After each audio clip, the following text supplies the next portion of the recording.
Hello again, everybody. This is Jason Powers. So I'm going to do a broadcast about the current situation. Actually, this is a story posted up 50 minutes ago on the New York Slimes. So the Congress rallies around more Ukraine aid with few questions asked, as lawmakers have embraced more than $50 billion to Kyiv. Within 2 months, they have largely refrained from raising concerns or questioning the Biden's administrative strategy. And that typically goes hand in hand with everything that they've been telling us for the last, 2+ years. Anything out of Washington, D.C. So I'll read like the first couple paragraphs. I'm not going to go into too much detail on this, but the escalating brutality of the war in Ukraine has dampened voices on the right and left skeptical of the United States involving itself in an armed conflict overseas, fueling a rush by Congress to pour huge amounts of money into a potentially lengthy and costly offensive against Russia with few questions or reservations raised.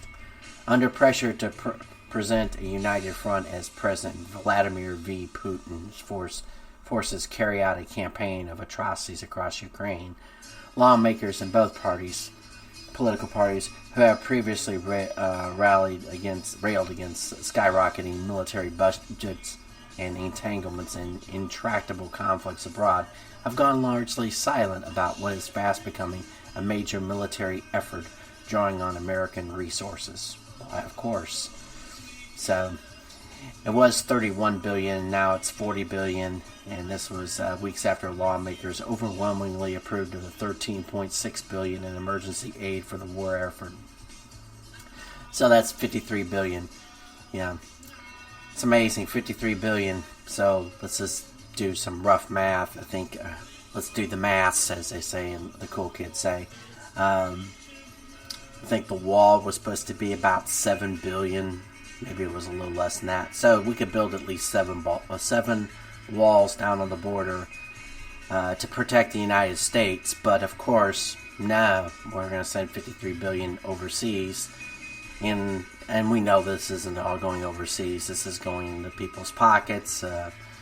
And of course, they've decided to put, they said they're going to, it says it also comes at a time when the two parties have been unable to reach agreement to invest in domestic programs. Well, they haven't been investing in domestic programs for the last 22 years. I mean, there's a reason why you're $30 trillion in debt, and more than half of that money was spent in the military, and then what money was ever spent on domestic programs was all welfare. It wasn't actually investment into the country proper, because, we don't do that anymore.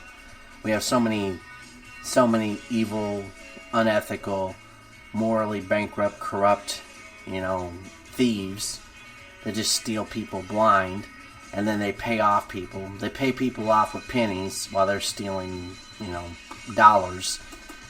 So they're stealing your tax money. Well, technically at this point, they're not even stealing your tax money. They're printing money out of the Fed to paper over the things that they're buying, because they're gobbling up whatever they can. They've given it to BlackRock to go on a spending spree to buy up assets. That's why everything's getting escalated in terms of inflation. But of course, people will, there's going to be a left-right dichotomy here. There's people that still live under some delusion that everything that's bad has to come from the right. The funny thing is they don't even realize that most of the GOP are basically Democrats or traitors to even their principles. They only come out and they supported Biden enough to pass his domestic, when they says didn't pass his domestic program. They were the ones who signed off on I think it was like $1.5 trillion worth of spending that we didn't need. They've allowed him to spend trillions last year, which of course shows up in inflation, because you've just pumped a bunch of cash into the economy and it hasn't done anything. You've got what's called a dead cat bounce. There's nothing going to go on from here. So that's just my 2 cents on this. I'm not going to go through this whole article. The funny thing is they just peel the emotions. Here, they say her people are dying. They're running out of supplies and ammunition. That it's just a crap show. These people, the things that they spew out in order to get people to sign on to this crap, should never be involved in the overseas war, and especially one involving a nuclear power. The only reason why this is even going on is because they won't do a peace treaty. They think that there'll be people that'll just make some asinine argument there. Think that we should be in a war with Russia, even a proxy war as it is, or a proxy situation. But of course, they're covering up also their ass because they put themselves into this position. So our next article is from Zero Hedge, which is Russian forces unlikely to stop after capturing Donbass. Expect prolonged war. Top U.S. intel chief. So they were talking to this dimwit. Her name was Avril Haines. She's the director of national intelligence. She's supposed to be important. But anyway, they just... Nicholas Grossman, his tweet was, DNI Avril Haines tells Senate Armed Services that Russia still has maximalist goals in Ukraine and sees the Battle of Donbass as a way to regain initiative, not merely to capture territory in the east and stop. Uncertain and could change, but that signals a long, protracted war. Jeff Selden News. U.S. intel believes Putin will not be content with the victory in East Ukraine. We assess President Putin in preparing to prolong conflict in Ukraine, during which he still intends to achieve goals beyond. That's according to DNI Haines. They ended up, of course, Zero Hedge is not one of the Biden administration's favored websites. They've censored them, or they've certainly taken to calling them misinformation. And then they end this. I'll read what their last paragraph is. But one might argue that the Biden administration has, from the beginning of the invasion, showed little to no strategy of engaging diplomatically on any serious level to end the war. In fact, an opposite picture has emerged. While pumping billions in weapons and military aid into Ukraine, Defense Secretary Lloyd Austin said it's America's desire to see a weakened Russia due to its Ukraine offensive. Yeah. So, now, Lloyd Austin's a dimwit and pretty low IQ anyway, so I'm going to play this video from, actually I'm going to shut my mouth, but I'm going to audio from a guy who's stationed in Ukraine, and I'm going to take him at his word. That doesn't mean that he's right. It doesn't mean that he could be pulling a fast one, but I've looked at the markets, and that's what you need to do, and I'm going to shut my mouth and let him talk, and then we'll come back after the 10 minutes and go from there. Topics. Now, the video topic for today is you better get ready because the economic collapse in the West is happening now, this year. By the end of this year, it's going to be financial Armageddon in both Western Europe and the United States. This is going to be the economic collapse. This is it. I'm calling it. Now, air raid sirens. I don't know if you can hear that.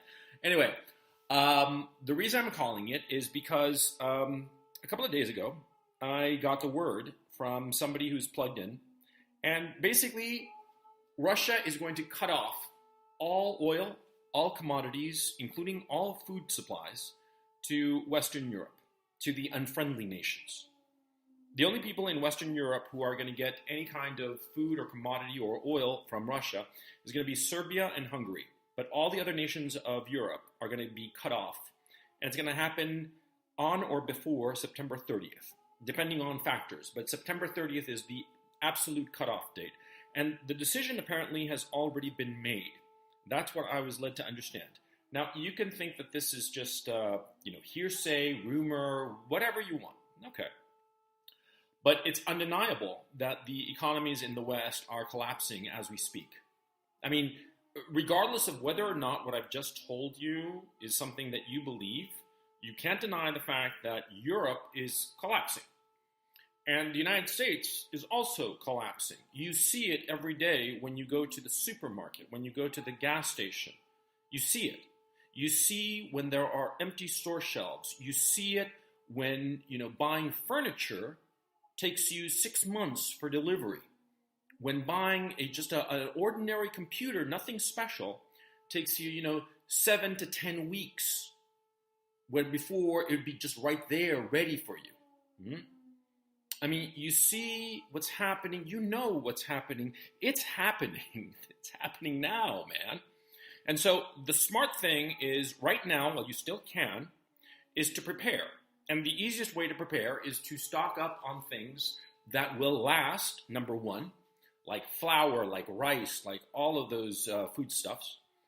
And buy heating oil if you live in a cold climate, or buy any kind of fuel supply that you need for the heat. Because come the winter of 2022, 2023, people are going to freeze to death. That is going to happen. And there are going to be rolling blackouts. And there will not be enough food for Europe or the United States. There won't. And the reason there won't be enough food is because Western Europe and the United States, the combined West, needs Russia, needs Ukraine, needs Belarus, and needs Kazakhstan insofar as food supply. And they're not going to get any of that food. They are not. And so what's going to happen is that there isn't going to be enough food, let alone the fact that the prices of the food are just going to go skyrocketing. I mean, they're going to go parabolic. But quite apart from that, there won't be enough food. And on top of that, Europe, you're going to get the biggest wave of migrants in your history. If you thought that 2014, 2015 was bad, you wait. Because due to this war, and due to the fact that Europe and the United States are hell-bent for leather on prolonging this war in Ukraine, well, because the war is being prolonged, the farmers here in Ukraine are not planting the food. And so the customers in the Middle East and North Africa, they're not going to get Ukrainian grain, which they need to survive. And so in the Middle East and in North Africa, Egypt, one of the largest populations in Africa, they are going to start to migrate out of desperation. And where are they going to go? They're going to go to Europe because they have been propagandized to think that Europe is a land of milk and honey where all the streets are paved in gold. And so they are going to go to Europe. It is going to be a huge migration. And it's going to start in the summer, going into August, September. And come October, November, it's going to be an enormous wave that's going to wash across Europe, even as Europe is collapsing. You, European bros, you see your currency is collapsing. You see it every day. You see how the euro is declining in value. You can buy less, afford less, and there's less stuff to buy. And it's all because of the bad political decisions of your leadership. I mean, come on. Europe and the United States declared, nuclear war on the economy of Russia. They tried to break it. They have been saying openly that they are trying to break the Russian economy so that the Russian people will overthrow Putin and the people in the Kremlin. How did that work out? Well, not so good, did it? No. The ruble is actually stronger than ever. And the people in Russia, 80% of them are in favor of Putin and support him and have approved of the job that he is doing. So they're not overthrowing him. And the Kremlin, they haven't responded to the European and American sanctions yet. It's only been a couple of things. Because they were figuring out exactly how to hurt Europe and the United States the most. And they've made up their minds. And there's going to be no negotiating with them. They're not going to change their minds. They're going to do it. And Europe, you're going to be left without natural gas, without oil, without food, without metals, without all kinds of industrial commodities that are necessary for your industry. Europe, you're dead. You just don't know it yet. And in the United States, well, see, the United States has problems of its own, quite obviously, including how much is the national debt of the United States, huh? It's like something like 140% of GDP.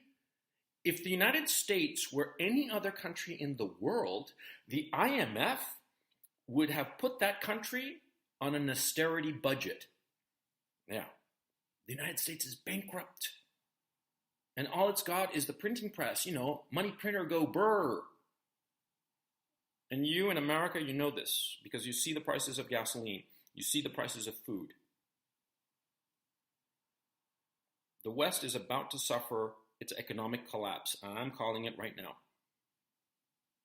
And by the end of the year, whatever you're paying for bread, it's going to be 5 times more expensive.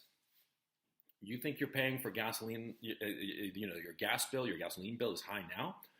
By the end of the year, a gallon is going to be $15. $15 per gallon minimum.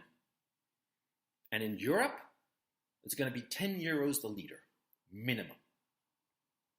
And you think that you have like maybe 10, 12% inflation in Europe right now. By the end of the year, it's going to be 25 to 35% minimum. And in the United States, it's going to be even worse. People are going to be starving, and people are going to start to riot. You watch. I'm calling it right now. And if you're saying that, you're exaggerating, you're Chicken Little, the sky's falling, okay, fine. But I'm telling you, this is it. This is it. Okay? I mean, I'm kind of laughing at the horror of it, because when you see something so horrifying coming your way, all your responses are you can either laugh or cry. And I don't really want to cry, at least not on camera. I'll do that privately because it is worth crying over. Western civilization is going to collapse. And it's all because of the bad decisions of our leaders. This is happening now. Now.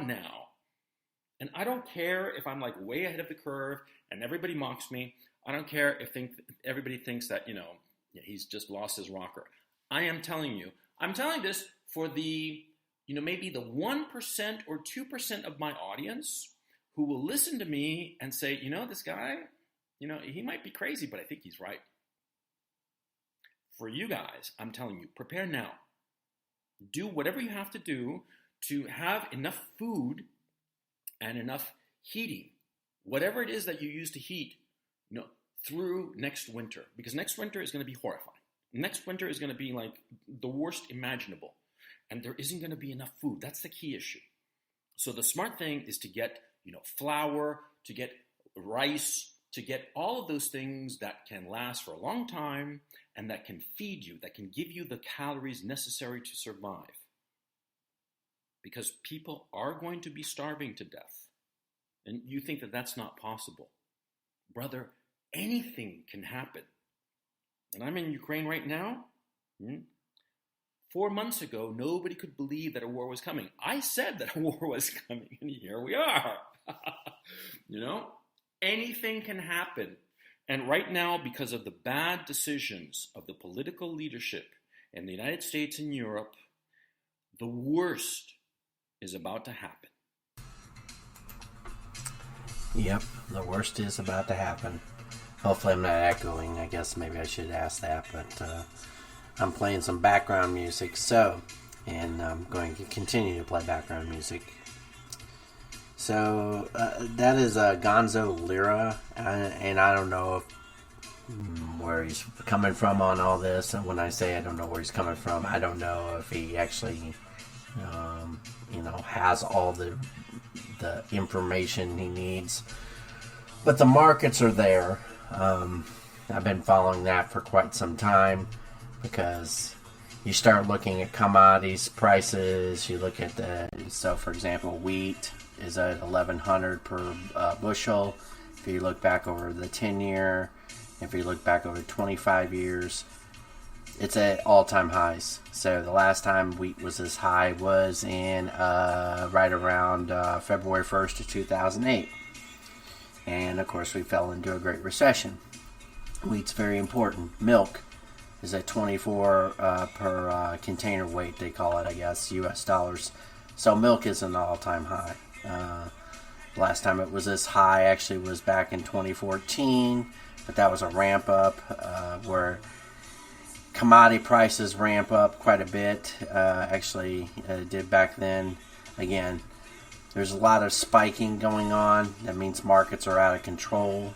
Lots of volatility, and it's across the board and all kinds of things. And then when he mentions crude oil, I know that J.P. Morgan had predicted $180 a barrel eventually.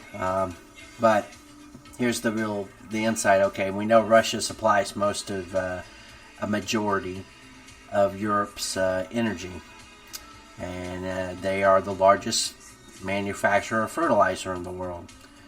This is known. Fertilizers is highly important. No matter how you look at it, you can't just toggle that switch off. And oh, by the way, it's May. So, okay, I'm not a farmer. I know planting season has started or occurred depending upon where you're at, depending upon what crop it is, etc., etc. So, the point being here is that this is all going. The chickens are coming home to roost, and when you have dumbasses who think that they could play currency wars with the Russians, well, their ruble is right back. Actually, it's stronger now than it was before they started this BS. It's at 67 per dollar, which is actually below where, if you go back in over the year, but if you go up, you have to go back to where it's 67. You have to go back to the middle of 2020 where it's been down that low. So all their attempts to try to, quote, break the Russian currency did nothing. It spiked for a little while, and then right now it's right back. The highest it got was 132, and that was on March 7th. That was a couple weeks afterwards. That was actually right as they were trying to do the SWIFT system, and they're seizing people's assets. But this is all kind of, when he talked about this as a policy failure, well, of course it is. It's a policy failure on purpose. At least in my estimation, they're setting up this thing, and I think there's some, obviously with the money that we're pumping in there, and for no reason, obviously they're losing badly. And Russia is going to. I think this is a purposeful retaliation. They made a deal with China in early February, and they're probably right now trying to reroute their oil to the Chinese market. And the Chinese aren't doing hot either. I guess they had a forecast that came out about their inflation rate too. But of course, they've caused their own. If their lockdowns are as being shown. And of course, they're going to gap the supply chain. See, all those ships that pile up on that shore is going to create a gap in the supply chain because obviously they're not moving in a normal sequence. So when you gap a supply chain, you're going to have empty shelves around the world on all kinds of things.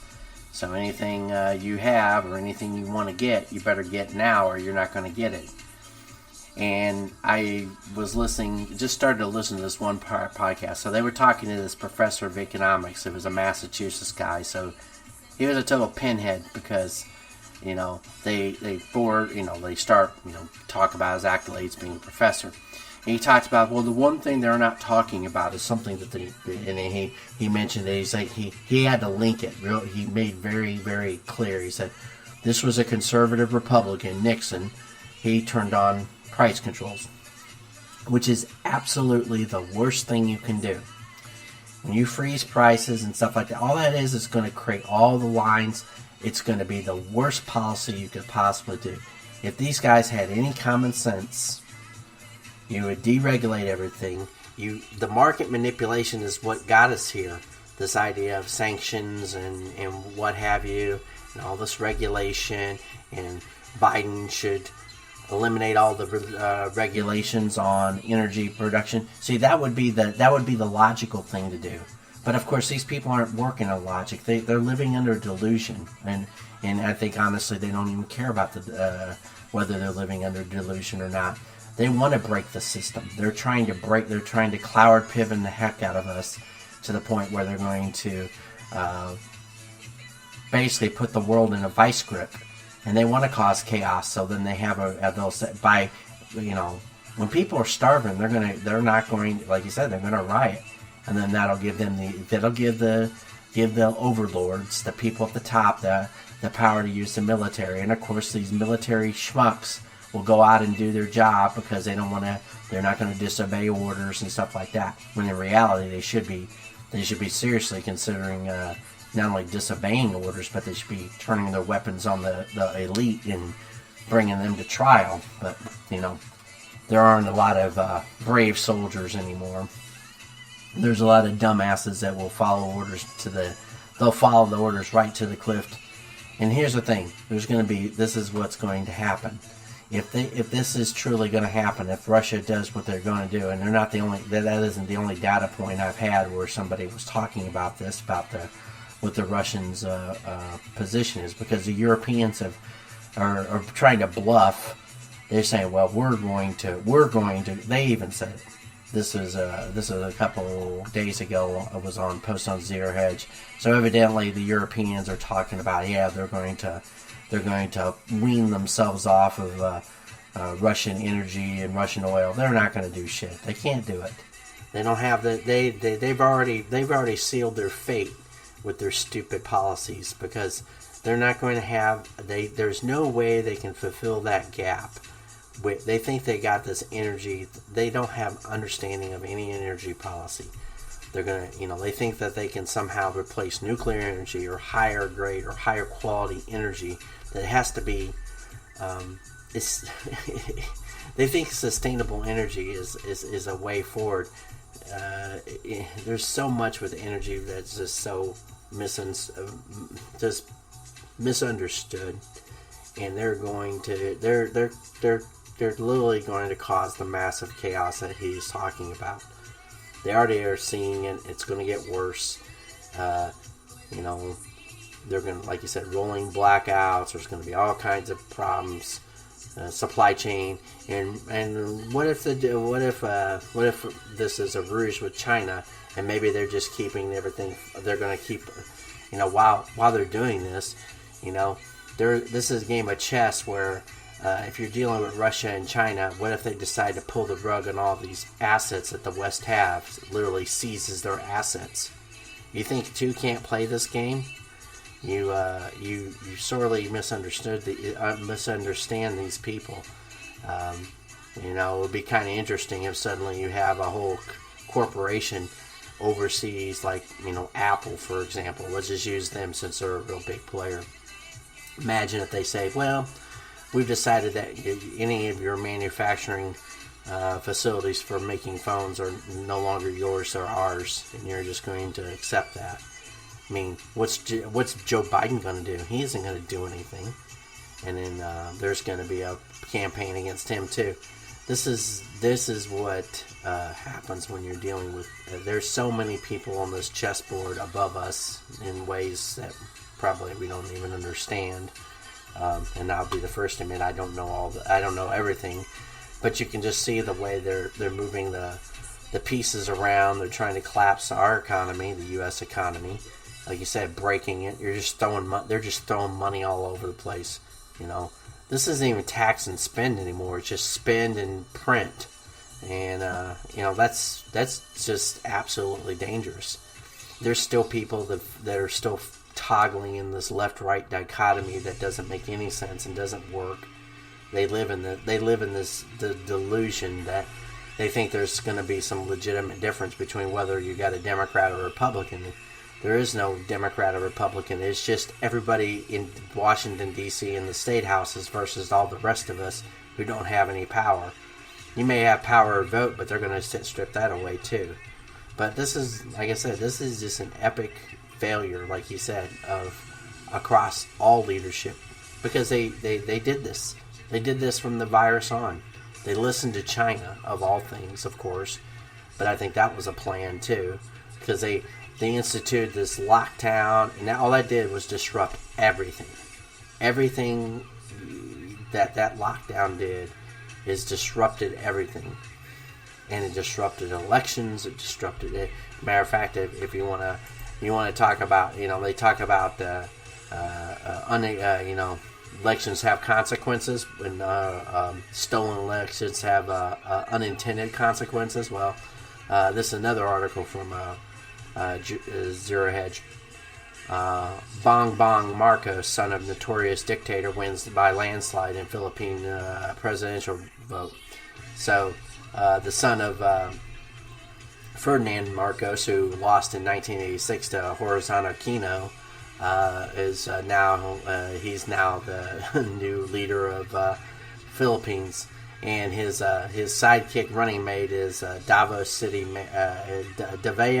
Mayor Sara Duarte Carpio, and Duarte is of course related to President Rodrigo Duarte, who was just the recent outgoing president. So it's all in the family. So you had a dictator before, now you got a new guy who is the son of a dictator, and his running mate is the previous dictator's daughter, and of course anyway. So this is going to be quite entertaining to see how much when people talk about all this rise of authoritarianism. Well, you caused this shit. It's like they can't comprehend that you cause this stuff every time you want things. Wanting things doesn't mean that you, without responsibility. In other words, they just say, "Oh, I want this to be the way it is, and I don't care who I hurt to get what I want," which is a lot of people. And here's a pro tip: authoritarianism is not colored in right or left, but if we were going to look at it from the most broadest sense, authoritarianism is, I would say, 90% leftist, because it's collectivism. You have a group of people who demand things. Like currently, we have people demanding that Roe v. Wade not be overturned. They're, outside the Supreme Court houses, which of course is totally illegal, by the way. I dare anybody who is listening to this to go park their ass outside a justice's house based upon a case that they happen to be upset about, and go park your ass outside of a justice's house, whether it be a Supreme Court justice or just a justice in general, especially if you're a male. Go do that and see what happens. They'll arrest your ass in 5 seconds flat. Which the only reason why they let these ones go is because they are paid up with the right people, which is aka the people that are working in D.C. That's the reason why this case got leaked out.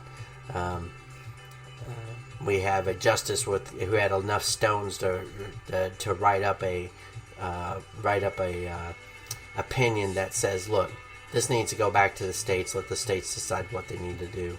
And I agree. And I really don't have any. I do not support abortion. That being said, I'm a practical human being, and I realize there are exceptions to every situation, and those exceptions should be exceedingly rare. However, to explain that to women out there is very difficult, because many women just think with their emotions about this situation, and they say, well, how dare you make decisions for me and stuff like that. Okay, it isn't outlawed, and there's going to be sanctuary states that will allow you to do it. Plus, the real kicker here is unlike 1960 or 1970, there is a whole plethora of birth control methods, of ways to avoid a pregnancy. Sadly, that is the case. I say sadly because life should be sought and should be fostered and should be enjoyed. A woman should want to be pregnant, and moreover should have had a relationship with the person who they want to be pregnant by, instead of just using it from a. And then, of course, they'll blame the man, and I understand that. And I'm not trying to make this about that particular topic, but the idea is right now that is just being exploited for a political end. And as I said, I don't think there's any, I don't see a moral justification there. However, I understand a political justification for allowing it to continue on, but it should be on a state-by-state basis, because that's the way our Constitution is supposed to work. It should have never been federal. The only reason why this is another reason why most authoritarianism comes from the left. The left seeks to federalize or make it a federal mandate on all 50 states. They want to circumvent the 10th Amendment of the Constitution. They refuse to understand the Constitution because they don't believe in the Constitution. Ergo, they don't believe in freedom. They don't believe in liberty. They don't believe in happiness. They don't believe in being left alone to do what you would want. There used to be a time when that would probably be a little bit different. For people who consider themselves liberals, they spend a whole lot of time trying to, install laws that are an abomination to liberty. They don't seem to capture the concept that the absolute beauty of the U.S. Constitution is the diffusion of powers. The diffusion of power across the branches, across the state and the federal system. The things are very laid out. There's a reason why being an originalist is an important concept. Does that mean there hasn't been any changes? Of course not. That's the whole point with we fought a civil war. There's a reason for that. There was a reason for those amendments. There's a reason for amendments to the Constitution that make logical sense. There's a reason to repeal the amendment regarding the Federal Reserve. There's a reason to repeal the amendment regarding the senators being elected by popular vote instead of being seated by the state houses. And there's plenty of other amendments, I would say in particular tied to voting, that needs to be restructured regarding the fact that there should be somebody. You should have to have skin in the game. In other words, you should have somebody who, when I say skin in the game, somebody who's a U.S. citizen who, not only age, but also should have somebody who is not just voting merely for their own self-interest. They need to be providing something back to the government or the state that they reside in.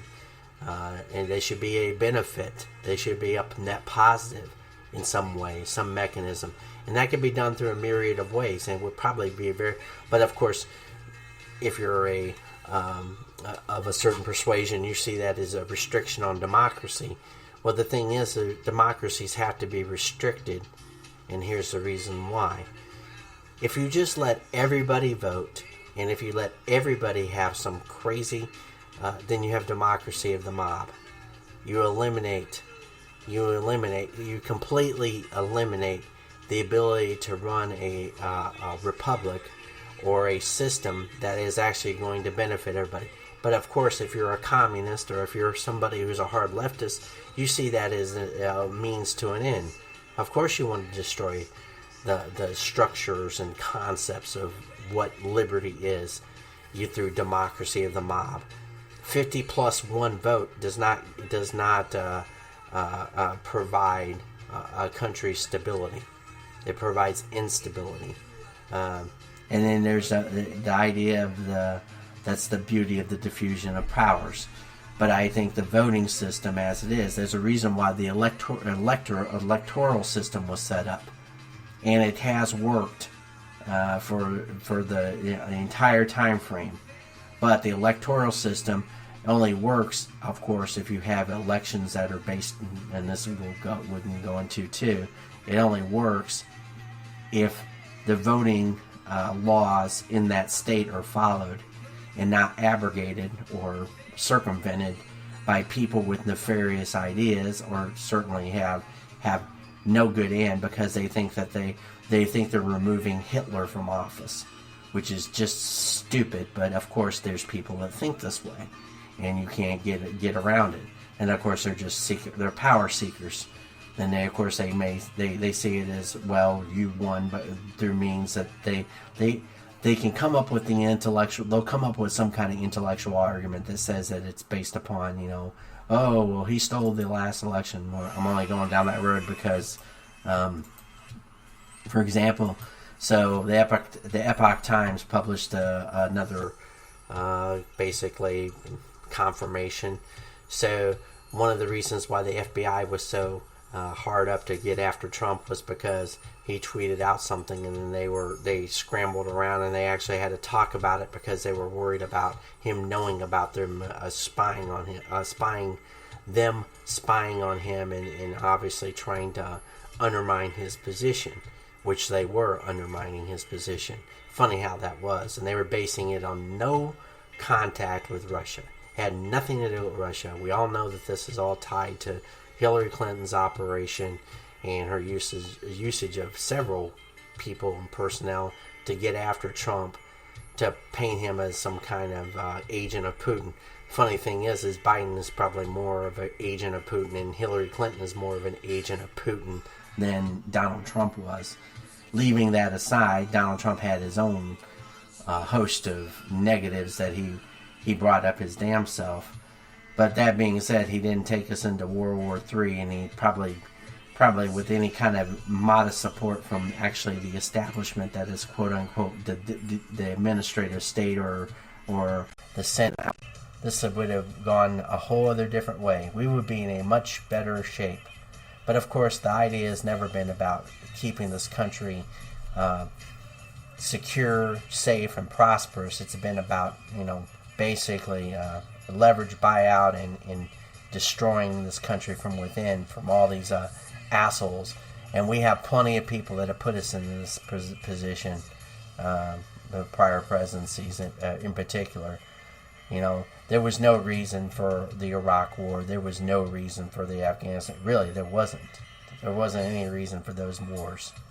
We spent trillions and trillions of dollars on defense. It lined the pockets of all the people. Plus, they instituted the Patriot Act just so they could spy on people. All of this stuff is just such hot garbage. This is the reason why.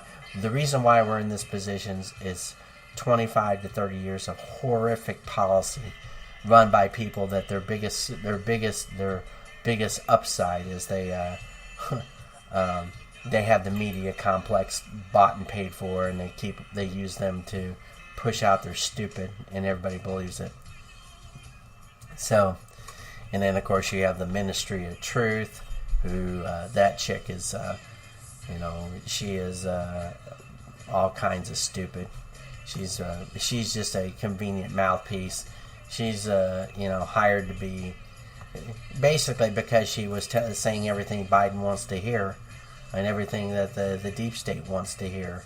She's by the way, she's heavily. She's been in Ukraine. She lived in Ukraine. I wonder why they would suddenly want this disinformation chick in there. Because she's a homer. She literally will say anything. She will say anything they expect her to say, and she'll do it with a smile on her face and a song in her heart. Just god awful. These people are going to. They're not only going to just wreck the United States, which is just unbelievable. That these people are think that they're. It's unbelievable that they still have people out there that still support these clowns. That don't even they're literally when people start not having food, I hope these people realize who did it to them. And of course they're going to blame the farmers in Middle America, because they'll have to blame shift it to somebody. They'll blame those people because and they won't think back and look at all the processing plants that have recently gone to fire, or the fact that some people are being asked to destroy food. Literally, it's just obscene what's going on in this country, aside from what's going on overseas, and that doesn't even count what's going on in Australia and a host of other places that are getting jacked around by a bunch of idiotic parasites that just, and we're not even talking about COVID and the vaccine. The amount of data that's coming out of that situation makes you sick. Just makes you sick. So even looking at the markets, I'm looking at the data on certain commodities. It's just, I guess here's the good news. I guess sugar didn't spike. In 2011, it spiked up really. That's the only thing right now that isn't like at all-time highs. So yeah, go figure. But I was looking at lumber's high. Let me see what coal is up to. I haven't really paid.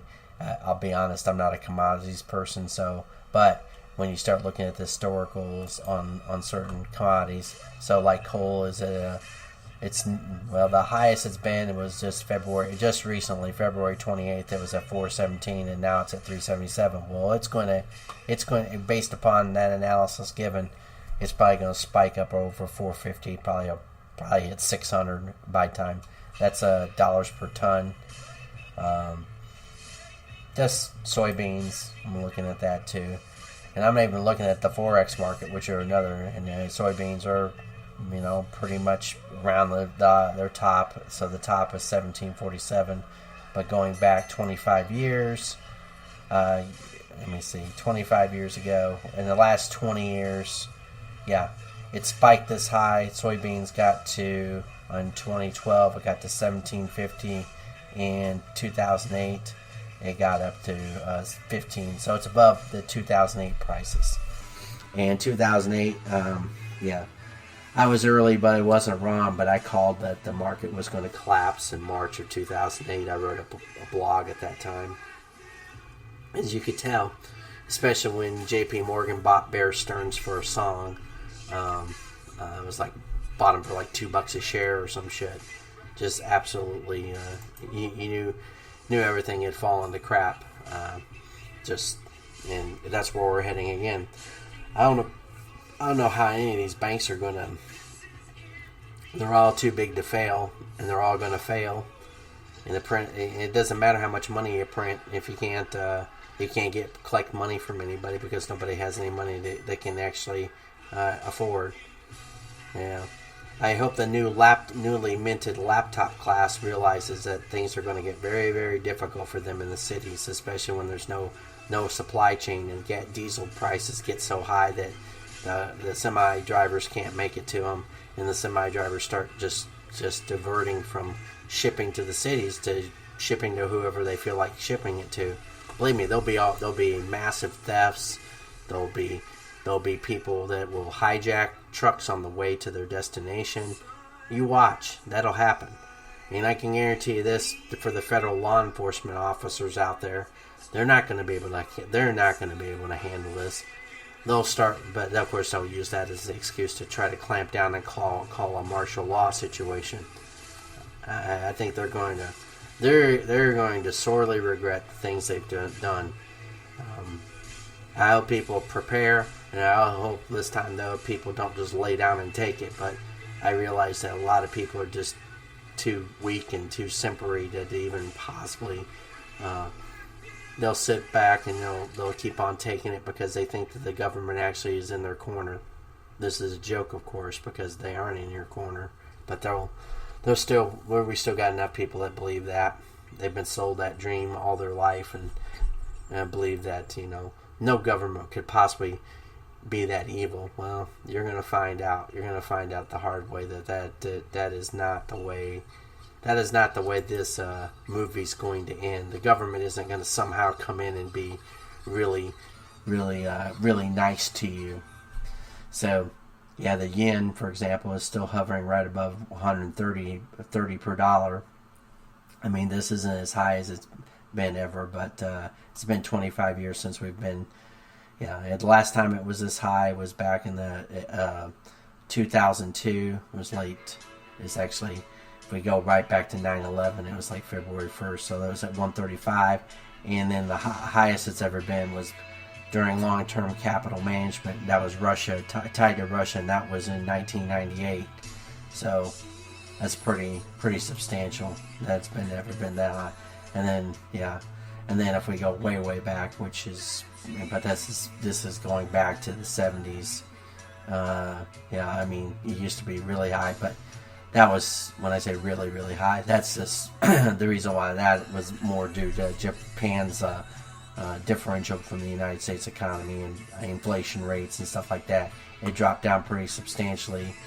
Anyway, so yeah, that's where we're going to be going. Stock up, be prepared, try to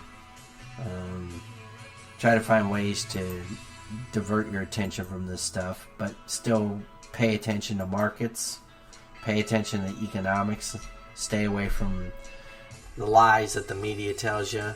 If you're watching TV, obviously most of the people that I talk to don't watch TV, or if they do, they only watch certain channels for certain reasons and for certain segments. But yeah, there's nothing that's coming out of the propagandized media that is going to be even. They're just going to they've seeded all their brain cells to selling people these crappy narratives, and this isn't even talking about the social issues that are going on, which are bad enough as is, but you can't get to everything. This is a brand new article. This will pique people's. Well, there's two of them. One's China has some super drones that can hunt humans in packs. Are here, they say, but so CCP smart satellite live stream U.S. Nimitz class carrier off of New York. So that's just a subtle way of saying, yeah, we got our eyes on you. So is using advanced intelligence gathering satellite for hunting U.S. aircraft carriers. They've always been about they have a desire to sink our entire Navy, and we have so many stupid people in the military now, thanks to people like Milley and Mark Esper, that have trained these morons to be sheep, and they're going to if they go toe to toe with the Chinese, they better get their big boy pants on, because I think the Chinese are going to try to get. Nobody wants to lose anything, but let's just say this: if our battle readiness is indicated by anything, by what's been going on recently in the military in terms of the wokeism and the blackmailing on the vaccines and burning a ship in port, which happened, I think it was like a year or two ago,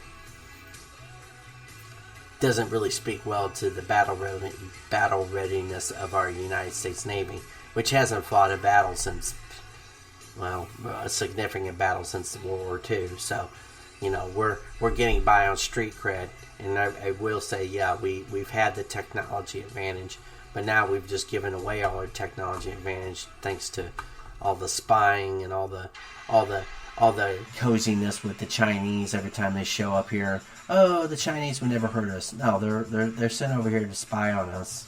They're sent over here to take our technology.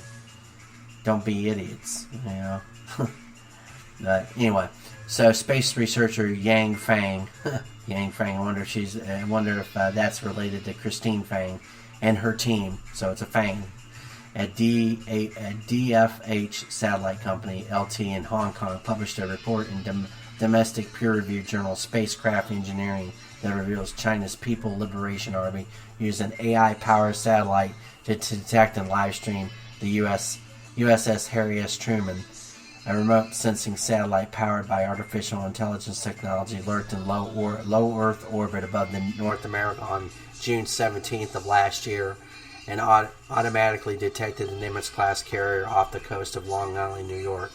It captured footage of the vessel conducting naval maneuvers, such as adjusting formation and making emergency maneuvers. Fang said that the satellite is incredibly powerful and can analyze hundreds of frames of high-definition images per second for strategic targets, something that would take ground-based computers much longer, and humans would struggle at this intel-gathering task.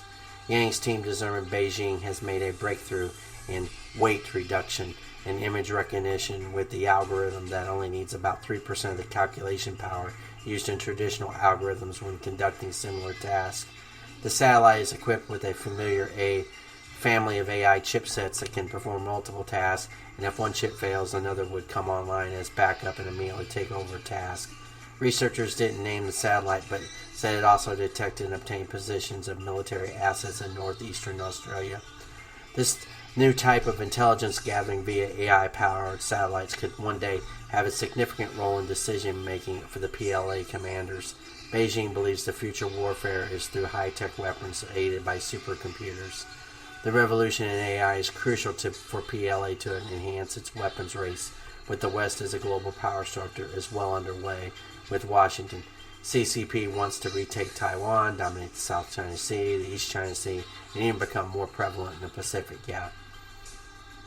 This is just a way to send a little idle threat to, this is now a psychological military operation, but it's a psychological warfare. It says, yeah, here we can spy on you from all kinds of different distances, and we can actually penetrate your defense thing, because if this thing is technically advanced, I'm sure they're gathering, maximum speed, what this ship is capable of, what's the personnel on the deck, how many. I mean, they know everything they need to know about the Harry S. Truman now, down to every detail.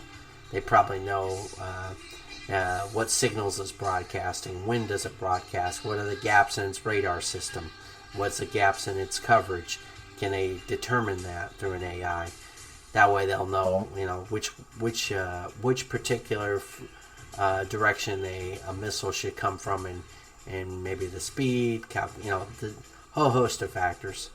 So, and of course our military is just going to sit by and let this happen, because half the time they're working with the CCP on technology. They're giving them our technology. Oh, they'll be friendly. It's amazing. This is happening. So, I've rambled on for an hour here. I could go further, but I think I've said a lot. I'm going to close out with my typical closing music, and I'll shut my mouth here. So, anyway, I thank you very much for listening, and I hope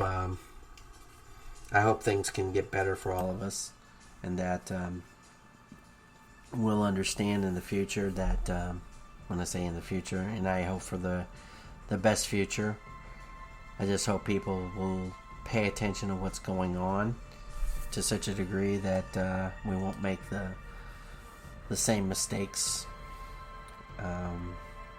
that seems like every 80 years or so we make.